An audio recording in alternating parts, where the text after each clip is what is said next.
The image that you're seeing is a frozen image, a still image of a dynamic system from a science that we call the science of cymatics, the relationship between sound and form. In this pattern, you'll begin to understand now why the magnetics of the Earth falling and the frequency increasing, why they're so important to you. A gentleman named Hans Jenny, who's no longer with us, developed this science of cymatics back in the late 1940s.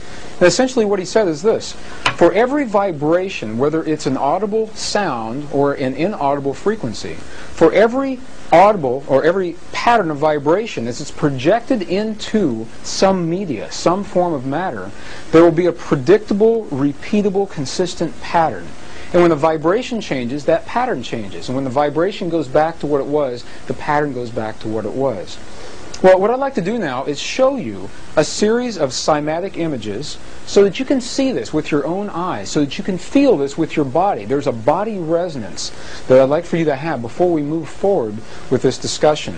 So what you will see now is a series of cymatic images, and I'll let you watch them, listen to them, and then we'll come back and discuss those. The image you're seeing is a cymatics image. It's the result of a vibration being projected into a media. And what you'll notice is that the higher the frequencies of the vibration that you're seeing, the more complex the patterns.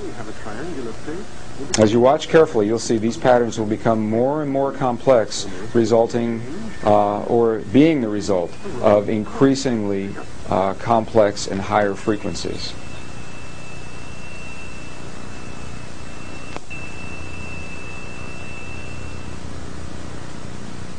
If you listen carefully, you can just barely hear these sounds.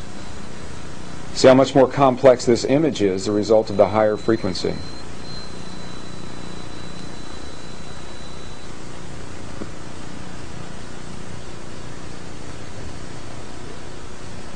This is being narrated by a gentleman named Dr. Peter Guy Manners.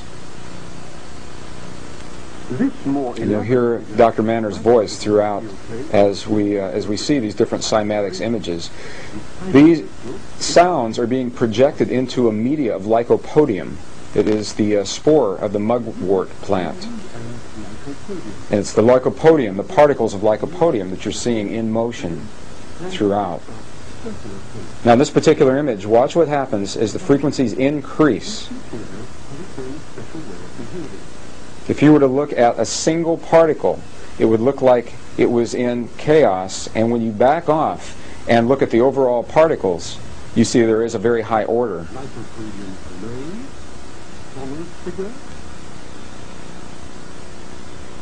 Transition to a mobile flowing phase.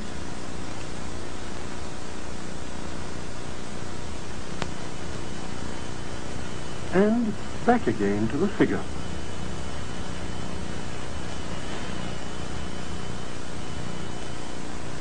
The sonorous figures represent stationary waves, but now we can also observe moving waves. Here, the sand is flowing in a current.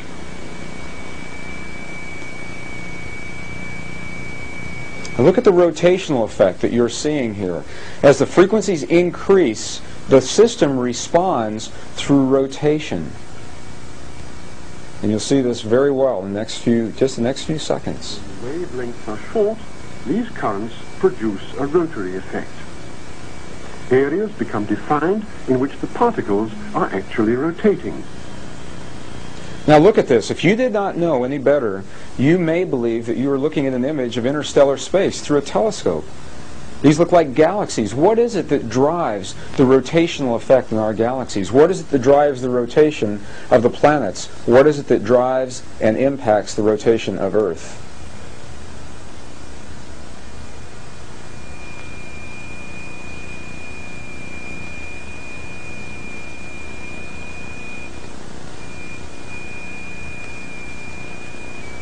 Now we produce two. Now, what we've seen up until now are single signals, single frequencies projected in the matter.